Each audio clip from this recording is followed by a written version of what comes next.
Okay, आजचं जे lecture आहे, आजच्या लेक्चर जास्त मोठं नसणार आहे. एक हार्डली 3 प्रॉब्लेम आपण बघणार आहे. जास्त सिलेबस घेऊन तितकासा उपयोग नाही आहे. सगळ्यात पहिले तुम्हाला जे कॅल्क्युलेशन सांगितले, जी थेरी सांगितली ग्रॅव्हिटेशनची, त्याची प्रॅक्टिस करणं तुम्ही गरजेचं आहे. ठीक आहे, तर आपण या ठिकाणी प्रॉब्लेम बघूया. Starting from the rest, what will be Mahendra's velocity starting from the rest.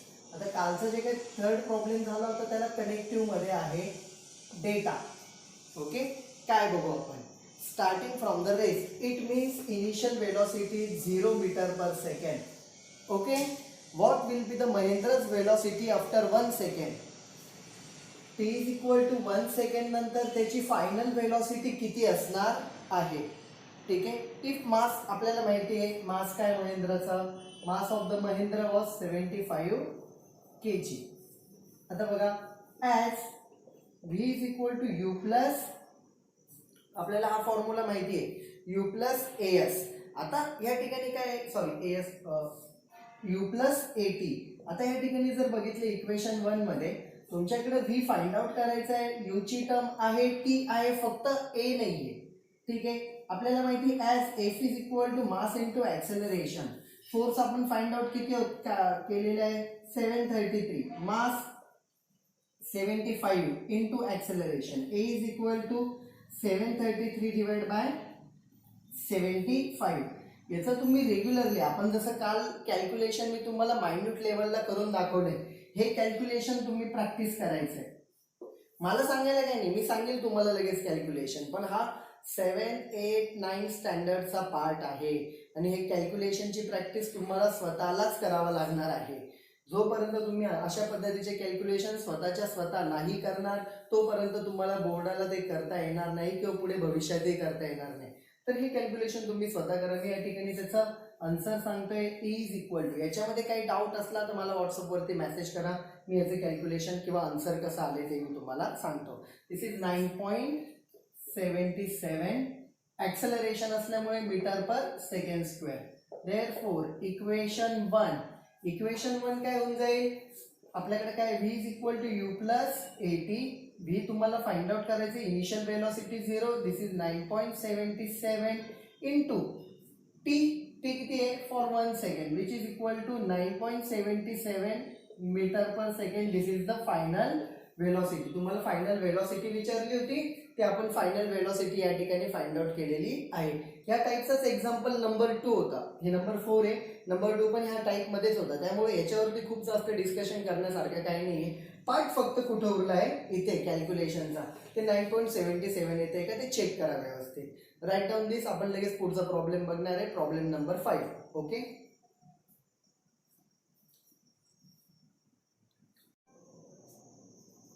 Okay, next problem आपल्याला बघायचा आहे या ठिकाणी पेज नंबर 8 वरचा. क्वेश्चन नंबर 4 होता, पेज नंबर 7. आता पुढचा आहे पेज नंबर 8, क्वेश्चन नंबर 5. तिथं त्यांनी लिहिताना क्वेश्चन 1 लिहिलेला आहे, पण आपण सिरियली वाईज बघतोय, सगळेच एका वेळेला लिहितोय प्रॉब्लेम्स. मग आपण इथे 1 2 3 4 5 असं करत चाललोय. ठीक आहे, तर सॉल्व्ह करत असताना तुमच्याकडे बुकची PDF तरी असेल, जी मी तुम्हाला पाठवलेली आहे. ते PDF तरी ओपन करून बघा, त्या ठिकाणी काय दिलेले आहे ते तरी बघा, क्वेश्चन रीड करा. मी इथं क्वेश्चन आपण लिहिण्याच्या ऐवजी आपण त्या ठिकाणी त्याला सॉल्व्ह करतोय. मी तुम्हाला क्वेश्चन एक्सप्लेन करत चाललेलो आहे एक एक पॉईंट. बघा इथं काय सांगितलंय, if a person weighs 750 on the earth, data weight on the earth, weight on the earth मी इथं 1 करतो. ठीक आहे,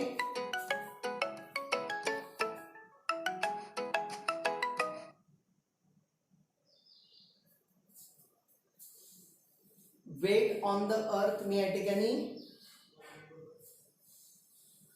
1 करतोय. ठीक आहे, okay.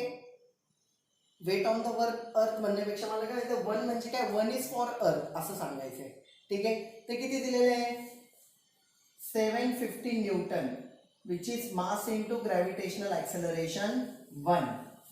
Because weight is mass into gravitational acceleration on earth. Mass आपण आधीच सांगितलंय, मास कुठे चेंज होत नाही. अर्थ वरती, मून वरती, त्या ठिकाणी ज्युपिटर वरती कुठे गेलं तरी mass is the quantity of matter present in the object. किती मॅटर त्या ठिकाणी प्रेझेंट आहे एखाद्या ऑब्जेक्टमध्ये, that is nothing but the mass. ते चेंज होत नसतं. वेट चेंज होत असतं ड्यू टू ग्रॅव्हिटेशनल ॲक्सेलरेशन. अर्थवरती आपण ते जीवन मानले. Now we have to find out on the moon किती आहे, दॅट इज mg2 किती आहे हे आपल्याला विचारलंय. मी तर लिहितो 1 इज फॉर अर्थ, 2 इज फॉर मून. आता त्यांनी काय काय गिवन दिलेले एक एक पार्ट बघत जाऊ. how much would be his weight on the moon, that given by the, it is given by the moon's mass is 181 of the earth. Moon's mass, as they are given, moon's mass is 181 times of the earth. Okay, again they have given that the radius, and its radius is 1 divided by 3.7 of the earth. Moon's radius of the moon, 2 is for moon, 1 is for earth, is 1 upon 3.7 times of the earth. Find weight on it. ठीक आहे, आता बघू आपण. as आपल्याला माहिती आहे G is equal to gm upon r square. This is the basic formula. आपण हा सांगितलेला सुद्धा आहे. G is equal to gravitational acceleration is equal to gm upon r square. आपण थेअरी मध्ये बघितलेला आहे.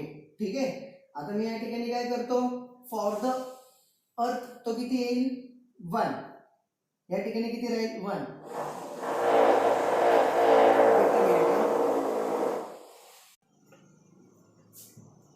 ओके, तर बघा 1 इज फॉर अर्थ.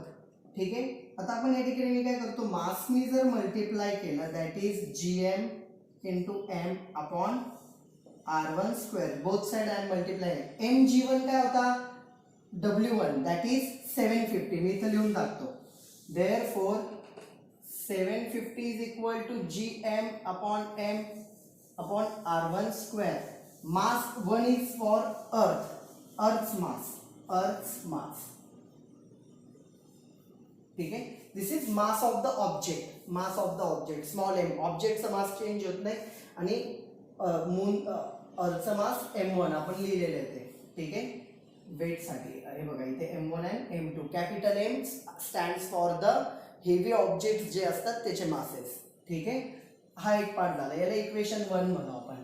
ठीक आहे, सिमिलरली इक्वेशन 2 काय येईल, as gravitational acceleration gm upon r square. Gravitational acceleration for the moon is equal to g is the constant mass of the moon 2, radius of the moon 2 is for moon. ठीक आहे, समजा मासनी multiply केलं on both sides upon r2 square, which is nothing but the w2. You have to find out w2. gm2 m upon r2 square. Okay, this is equation 1, this is equation 2. w2 find out करायचा आहे. write down, dividing equation 2 by 1. w2 divided by, this is equation 2 ला equation 1 ने divide केला. Left hand side w2 divide by 750 is equal to w2 कुठे आहे, हा gm2m upon r2 square into ही term बघा 1 ची, याला डिवाइड होणार आहे. आपल्याकडे एक रूल आहे a upon b upon c upon d. तर याला कसं लिहितो आपण, a अपॉन b इनटू हा रिव्हर्स होणार d अपॉन c. त्या पद्धतीने ही टर्म जर खाली आली तर ती अशी रिव्हर्स होईल, म्हणजे r1 स्क्वेअर वरती जाणार आणि कॅपिटल G m1m. हे कळालं. हे असं लिहित नाही बसले मी, डायरेक्ट ही टर्म लिहिली अशी a upon b he term, c upon d त्याला इकडे d अपॉन c करून लिहिलं, ती याच्या खाली जाणार होती. आता काय काय कॅन्सल होत आहे, small m capital G will get cancelled. ठीक आहे, मग इथपर्यंत तुम्ही लिहून घ्या, इथपर्यंत लिहून घ्या. पुढचा पार्ट मी सांगतो, हा पार्ट इकडचा रफ करतो, हे लिहून घ्या. ठीक आहे, राईट डाऊन दिस.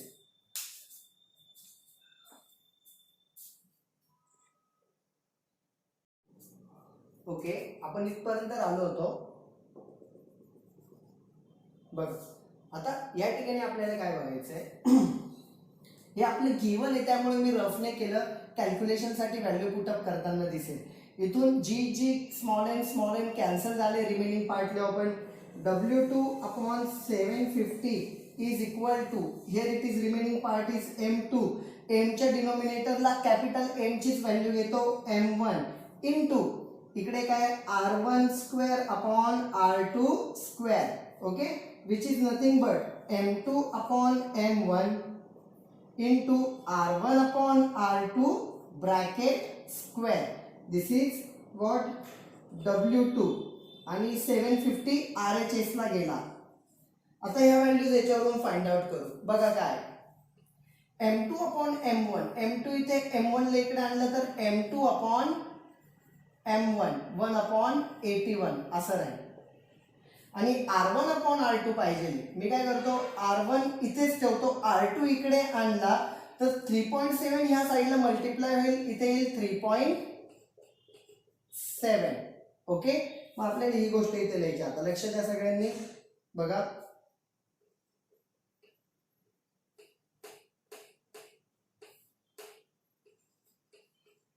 3.7. ओके, कळलं 3.7, कारण R1 राईट साईडला आहे, R2 तिथे खाली आलं तर 3.7 ला लेफ्टला यावं लागेल. हा M2 इथे M1 खाली आलं तर RHS ला राहिला 1/81. ठीक आहे, ह्या व्हॅल्यूज इथं पुटअप करू. Therefore W2 is equal to, here it is 1/81 into R1 upon R2 3.7 it's bracket square into 750. ह्या ठिकाणी मी लिहितो कॅल्क्युलेशन पार्ट. आपण जसं काल बघितलंय कॅल्क्युलेशन कोणत्या पद्धतीने केलेले मायन्यूट लेवलला, त्या पद्धतीने करत करत जायचे तुम्ही. ठीक आहे, काही नाही, वरच्यांचं न्यूमरेटरचं तर मल्टिप्लिकेशनच आहे, सरळ सरळ मल्टिप्लिकेशन करून घ्या आणि 81 ने त्याला डिवाइड करा. ठीक आहे, तर तुम्हाला त्या ठिकाणी जी व्हॅल्यू भेटते, the value is 126. I think तीच आहे, मी एकदा कन्फर्म करून घेतो. वेट इज त्या ठिकाणी तुम्हाला जे भेटणार आहे 126.8. W2 is equal to 126.8. As it is the type of force, weight हे फोर्स आहे, mg लिहिलेलं होतं, युनिट इज न्यूटन. ठीक आहे, हा पार्ट आता तुमच्या काही कामाचा नाही खालचा. ओके, हे फक्त आपल्या रेफरन्ससाठी लागत होतं. हे पण काही डबल लिहू नका, हे ऑलरेडी होतं. त्या स्टेप नंतर इथून लिहायला स्टार्ट करा. हे व्यवस्थित लिहून घ्या. फक्त तुम्हाला एकच काम दिलेले मी करायला, काय, कॅल्क्युलेशन, व्यवस्थित कॅल्क्युलेशन करा. ठीक आहे, त्याच्यामध्ये काही डाऊट आला नाही झाला सॉल्व, मी तुम्हाला करून देतो. कॅल्क्युलेटरवरती करायचं नाही कॅल्क्युलेशन, बोर्डाला तुम्हाला पेन पेन्सिल वगैरे एवढंच असणार आहे. त्यामुळे कॅल्क्युलेशन आपल्या स्वतःच्या मनाने करा. Okay, right down this.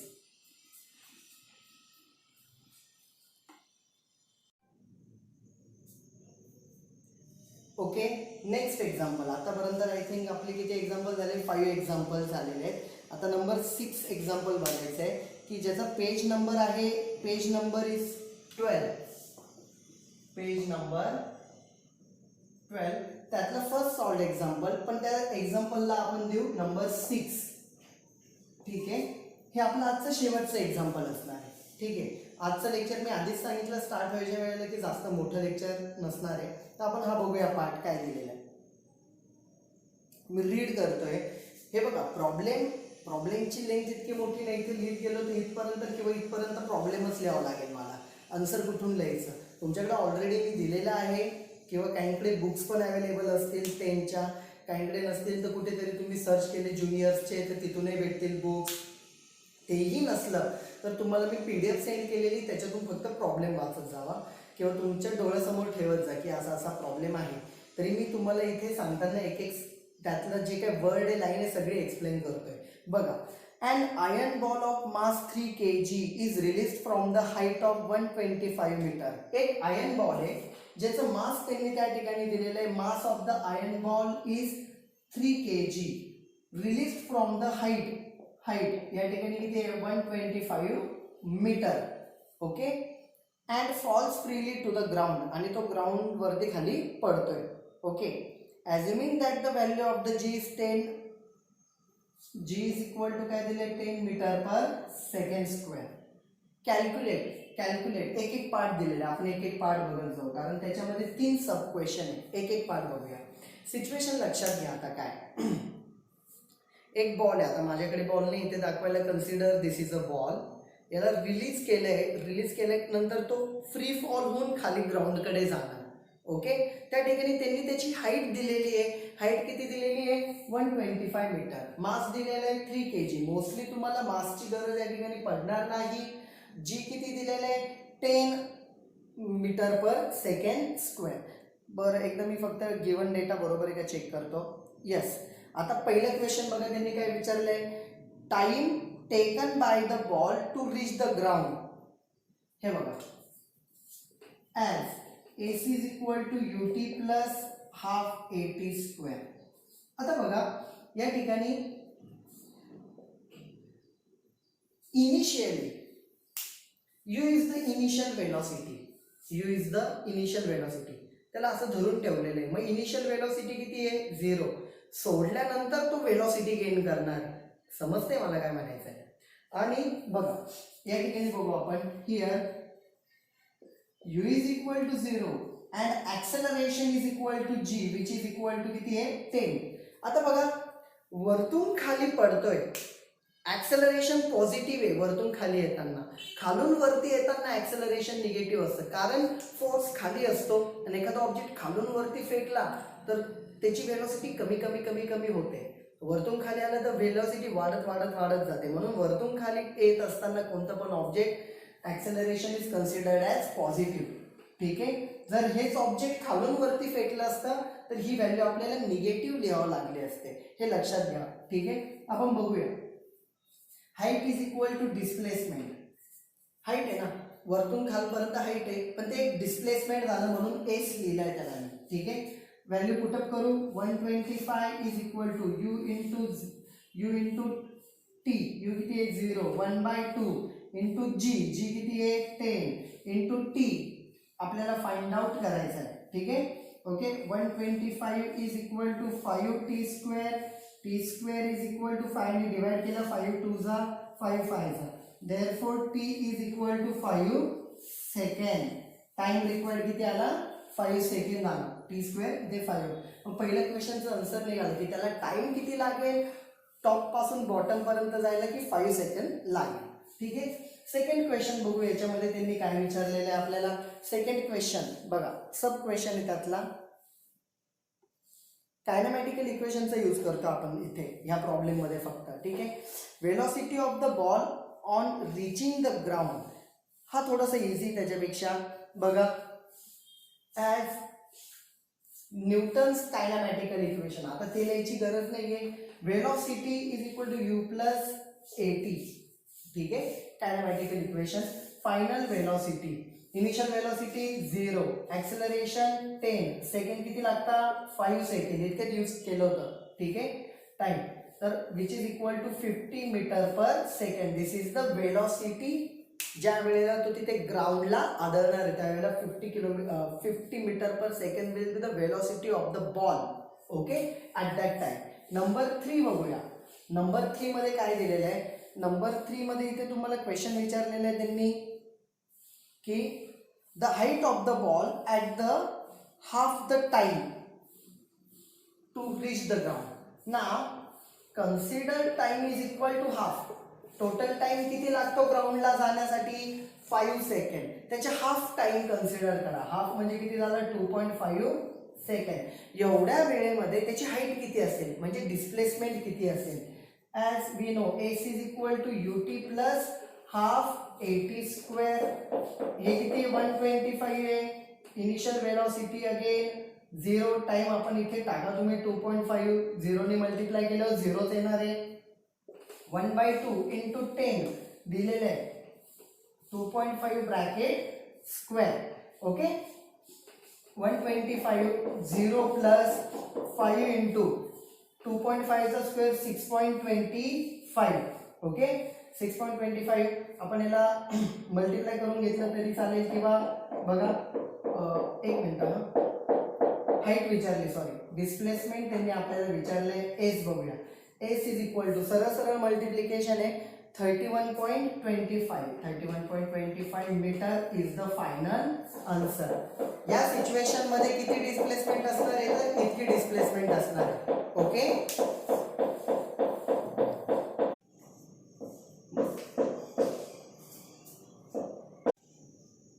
Okay, so here it is the displacement when the time is half of the reaching to the ground. ग्राउंडला रीच करण्यासाठी जेवढा टाइम लागतो त्याच्या हाफ टाइम जर घेतला तर डिस्प्लेसमेंट किती असणार आहे, 31.25 इतकी. असा विचार नाही करायचा की हाफ टाइम घेतलेला आहे तर हाफ डिस्टन्स जाणार. टोटल किती जातं, 125.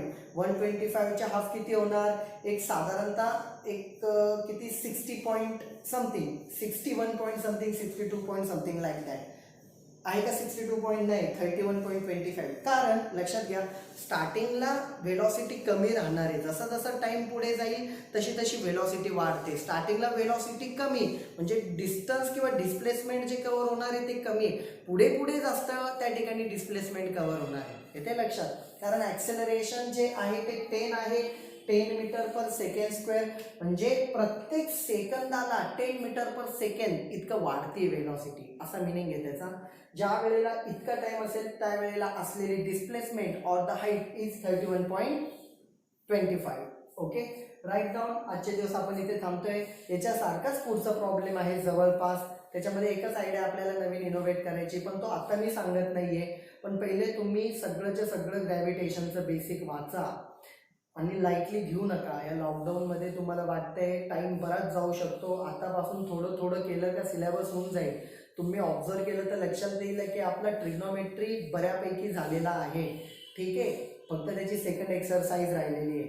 ग्रॅव्हिटेशन ऑलमोस्ट संपलेलं आहे. शेवटचे 1-2 टाईप बघितले प्रॉब्लेमचे तर ग्रॅव्हिटेशन संपतोय. असं करत करत सिलेबस बऱ्यापैकी पुढे निघून जाईल, तुम्हाला लक्षात पण येणार नाही. ठीक आहे, तर हा पार्ट तुम्ही लक्षात घ्या. तर हा एक पार्ट फक्त तुम्ही लक्षात घेणं गरजेचं आहे. एक्सपेक्टेड आहे की तुम्ही रिवाईज करताय, एक्सपेक्टेड आहे की 3-3, 4-4, 5-5 वेळेस बघताय व्हिडिओ, किंवा 3दा तरी लिहून काढताय ॲटलिस्ट. त्या वेळेला होणार आहे, वाटतं तितकं इझी नाही आहे. तर हा पार्ट व्यवस्थित करा, हे लिहून घ्या आणि रिवाईज करत राहा, कॅल्क्युलेशनची प्रॅक्टिस करत राहा.